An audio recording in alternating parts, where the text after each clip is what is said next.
Hello everyone, welcome to my channel. मैं हूं आपकी होस्ट रश्मि।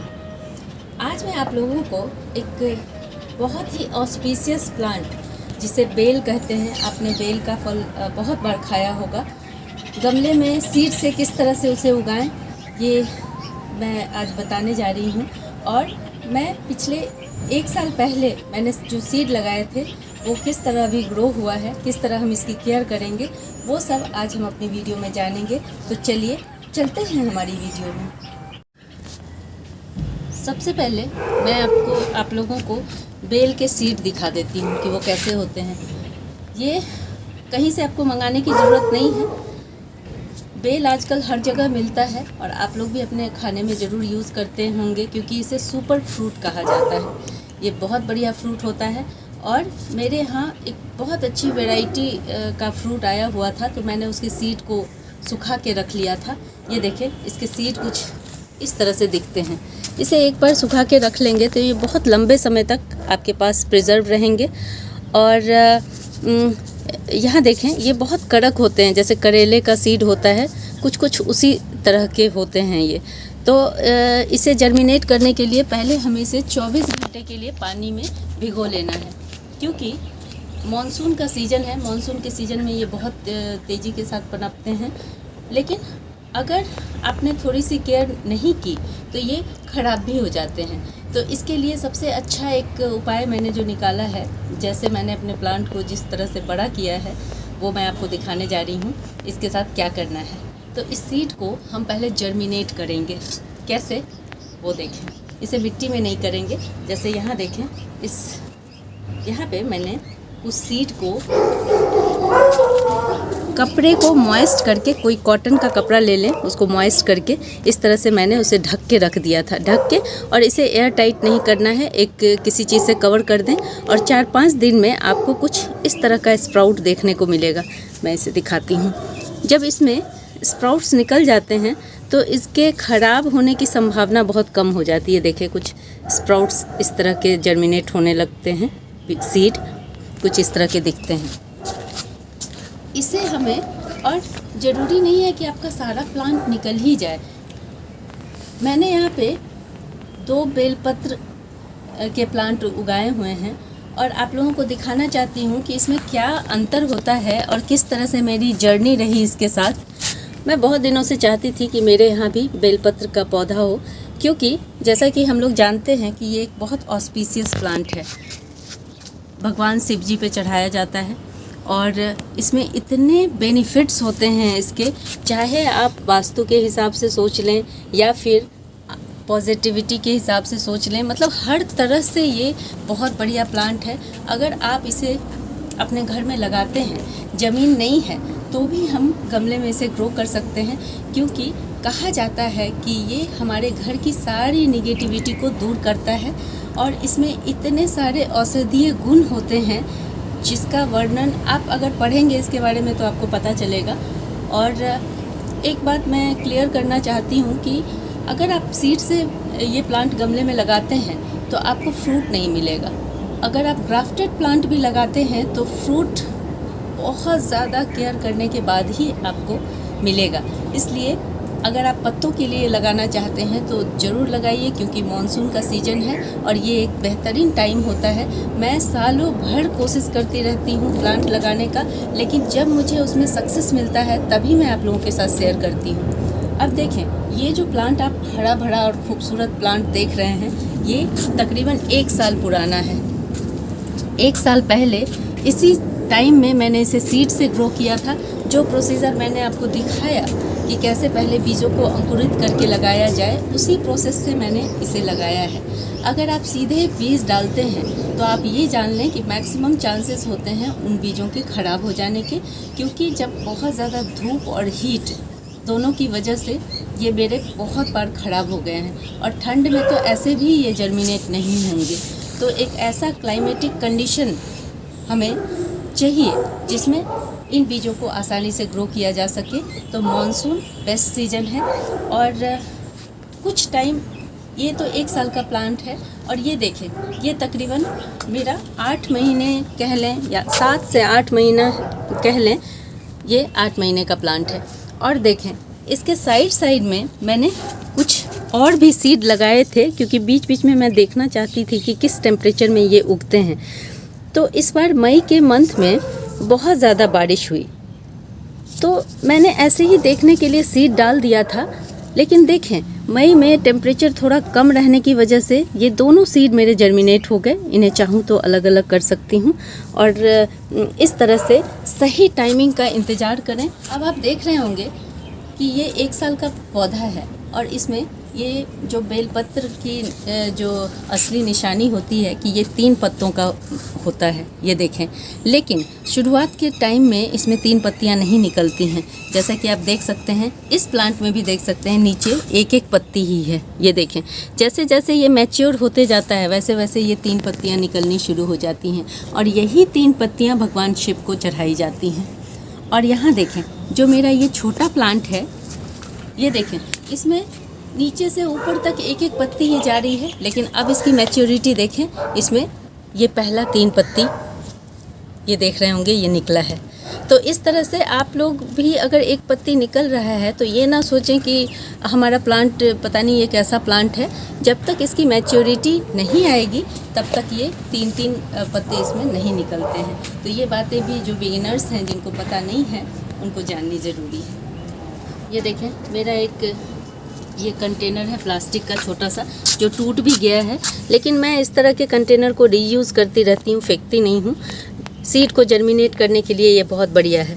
और मैं किसी तरह का कोकोपीट यहाँ नहीं ले रही हूँ, कुछ भी नहीं ले रही हूँ। नॉर्मल गार्डन सॉइल में ही मैं इस सीड को लगाऊंगी, क्योंकि पिछली बार भी जब मैंने ये प्लांट लगाया था मैंने ऐसा ही किया था।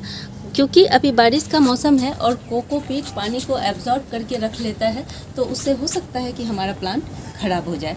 तो यहाँ पे लेकिन गार्डन सॉइल में एक बात का ध्यान रखना है कि हमें नीम की खली ज़रूर मिलानी है, ताकि फंगस से बचा रहे हमारा प्लांट। तो यहाँ देखें, ये नीम की खली है, मैं थोड़ा सा इसमें डाल देती हूँ और इसको अच्छे से हम भुरभुरा कर लेते हैं। नीचे की अगर आप इस तरह से गमले में लगाते हैं तो पहले मिट्टी को हल्की कर लें इस तरह हाथों से। अब हम यहाँ जो हमारा जर्मिनेट हुआ सीड है उसी को सिर्फ लगाएंगे। जो जर्मिनेट नहीं हुए हैं वो प्लांट हमारे नहीं उगेंगे। यहाँ देखें, मैंने बहुत सारे रखे हैं, लेकिन कुछ सीड मेरे ख़राब हो गए हैं और कुछ सीड सही हैं। ये देखें, ये 100% सक्सेसफुल होगा। तो इसे हमें किस तरह से लगाना है मिट्टी में, देखें, ऐसे सीधे डाल दें। अगर आपको ऊपर नीचे का कुछ पता नहीं है तो आप सीधे इसे डाल दें।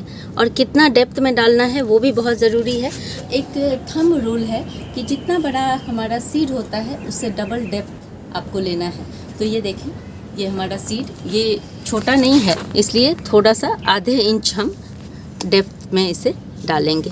ये देखें, जो हमारे जर्मिनेट हो गए हैं उन्हें ही सिर्फ डालूंगी मैं। ये 6 से 7 दिन में जर्मिनेट हो जाते हैं। और मैंने आपको जो सावधानियां बताई हैं जर्मिनेट करने में, उसे आप ज़रूर फॉलो करेंगे, नहीं तो सारे सीड ख़राब हो जाते हैं। इस मौसम में जितनी जल्दी जर्मिनेट होते हैं उतनी ही जल्दी ख़राब भी हो जाते हैं। मुझे लग रहा है कि ये एक सही है, इसको डाल देती हूँ। हल्के हाथों से इसे बंद कर देंगे। और यहाँ देखें, ये सारे सीड ये सारे ख़राब हैं। इन्हें अगर आप हाथों से ज़ोर से दबाएंगे, ये देखें, इसका मतलब है कि ये सारे सीड ख़राब हैं। इसे लगाने का कोई फ़ायदा नहीं है। अब देखें, गर्मी का दिन अगर होता तो हम इसे ऊपर से नीचे तक अच्छी तरह से भिगो देते, लेकिन चूँकि मानसून का सीज़न है, इसमें एनवायरनमेंट में ही इतनी ज़्यादा नमी है कि हमें इन सीड को जो हमने डाला है इसमें ज़्यादा पानी नहीं देना है। हाथों से जस्ट हर दिन आए इसको थोड़ा सा मॉइस्ट कर दें, नहीं तो जो भी स्प्राउट्स है वो ख़राब हो जाएंगे और फिर आपका प्लांट सही से नहीं निकलेगा। और अगर हैवी रेन हो रहा है, बारिश हो रही है, कोई बात नहीं, इसमें बहुत सारा ड्रेनेज होल रखें। लेकिन अगर बहुत ज़्यादा लगातार बारिश हो रही है तो इसे उठा करके अंदर किसी जगह रख दें, किसी ऐसी खुली जगह में जहाँ पे हवा आए लेकिन पानी डायरेक्ट ना आए। तो ये सब छोटी छोटी बातें हैं जो आपको 100% सक्सेस दिलाएगी। हमारे इस बेल के पौधे को हरा भरा रहने के लिए इसे आप फुल सनलाइट में रखें। जितने सनलाइट में ये रहेगा उतना ही हेल्दी रहेगा और उतने ही अच्छे से ग्रो होगा। टाइम टाइम पे इसकी प्रूनिंग करनी बहुत ज़रूरी है। जैसे आप देखें, अभी मैं इसे प्रून नहीं कर रही हूँ, लेकिन अक्टूबर के मंथ में मैं इसकी प्रूनिंग करूँगी और आप लोगों के साथ ज़रूर शेयर भी करूँगी। इस प्लांट के जहाँ तक फर्टिलाइज़र की बात है तो इसमें यहाँ देखें मैंने ये काउडंग रखा हुआ है और इसी से मैं इसे फर्टिलाइज़ करूँगी। कुछ नहीं करना है हमें, बस साल में 2 बार, एक बार मानसून के सीज़न में और एक बार स्प्रिंग के सीज़न में इसमें 3-4 मुट्ठी आप काउडंग डाल दें। ये आराम से चलते रहते हैं, क्योंकि ना ही इसमें कोई फूल खिलने वाला है, ना ही इसमें किसी तरह के हमें फ्रूट लेने हैं, इसलिए इतना काफ़ी है। काउडंग के अलावा आप कोई भी, चूँकि ये होली प्लांट माना जाता है, तो किसी भी तरह का आप, जैसे ये बोन मील है, जैसे अंडे के छिलकों का आप वो बनाते हैं कंपोस्ट, या जो भी किचन वेस्ट कंपोस्ट में जूठी चीज़ें होती हैं या फिर उस तरह की चीज़ें होती हैं, तो वो सब ना डालें, क्योंकि हम इस प्लांट को बहुत ही अच्छे से साफ़ सुथरी जगह में रखते हैं। इसलिए इस प्लांट में सिर्फ काउडंग मैन्योर डालें और इसके अलावा बीच बीच में आप नीम की खली भी इसमें डालते रहें, ताकि इसकी जड़ों में कोई रोग ना लगे। वैसे तो सच पूछें तो ये इसमें डिज़ीज़ बहुत कम लगते हैं, इसलिए आपको इसकी चिंता करने की कोई ज़रूरत नहीं है। एक साल आप अपने प्लांट की केयर करें। 1 साल के बाद जब इसकी जड़ें मजबूत हो जाएंगी तो आपको कुछ भी करने की ज़रूरत नहीं होगी, सिर्फ आप टाइम टाइम पे इसे प्रून करेंगे और आपका प्लांट चलता रहेगा। मैं अपने इस प्लांट को अक्टूबर में ट्रिम भी करूंगी और इसे एक साइज़ बड़े गमले में ट्रांसप्लांट भी करूंगी, आप लोग के साथ ज़रूर शेयर करूंगी। और एक और चीज़ जो मैंने अपनी इसके साथ जो जर्नी मेरी है 1 साल की, उसमें मैंने देखा है कि जून के मंथ में जब बहुत ज़्यादा हीट होती है, मेरे इसके बहुत सारे पत्ते बर्न हो गए थे, जिसे काट के मुझे हटाना पड़ा। तो बस ये 1-2 महीने जो गर्मी के होते हैं उसमें आप अपने इस प्लांट को थोड़ा सा सेमी सेड दे दें, तो आपका ये प्लांट बहुत हैप्पी रहेगा और सालों भर चलता रहेगा। ये पौधा आपके एनवायरनमेंट में बहुत अच्छा रोल प्ले करता है। तो अगर आप जैसे बहुत सारे सीड लगाते हैं, तो जहाँ पे भी खाली ज़मीन है, जैसे मेरे पास 2 प्लांट हो गए हैं, तो क्या मेरे पास 4 प्लांट हो गए हैं, ये छोटे वाले भी, तो खाली ज़मीन में इसे जगह जगह लगाएं, ताकि ये प्लांट हमारे इन्वायरमेंट के लिए तो अच्छा है ही, इसमें औषधीय गुण भी बहुत हैं। जैसे कि इसकी तासीर बहुत ठंडी होती है, तो जो इसके फ्रूट में जो बेनिफिट होते हैं वो इनके पत्तों में भी होते हैं। जैसे कि आप इसके पत्तों का शरबत बना के पी सकते हैं। अगर कुछ कट गया है, छिल गया है, कहीं जख्म हो गया है, तो इसकी पत्तियों को पीस करके लगा दें, उससे बहुत फ़ायदा होता है। इसके अलावा भी हमारे ऑल ओवर, हमारे इम्यून सिस्टम के लिए, हमारे ऑल ओवर ग्रोथ के लिए इसकी पत्तियां बहुत अच्छी मानी जाती हैं। तो एक तरह से देखा जाए तो ये प्लांट बहुत अच्छा है। अगर आपने अभी तक इसे अपने गार्डन में शामिल नहीं किया है, तो ये एक बहुत अच्छा टाइम है जब आप फ्री ऑफ कॉस्ट इसे अपने गार्डन में सीड से उगा सकते हैं। अगर आप लोगों को मेरी ये वीडियो पसंद आती है तो प्लीज़ इसे लाइक, शेयर एंड सब्सक्राइब करना ना भूलें। बेल बटन को ज़रूर दबाएं। Live nature, love nature. Thank you.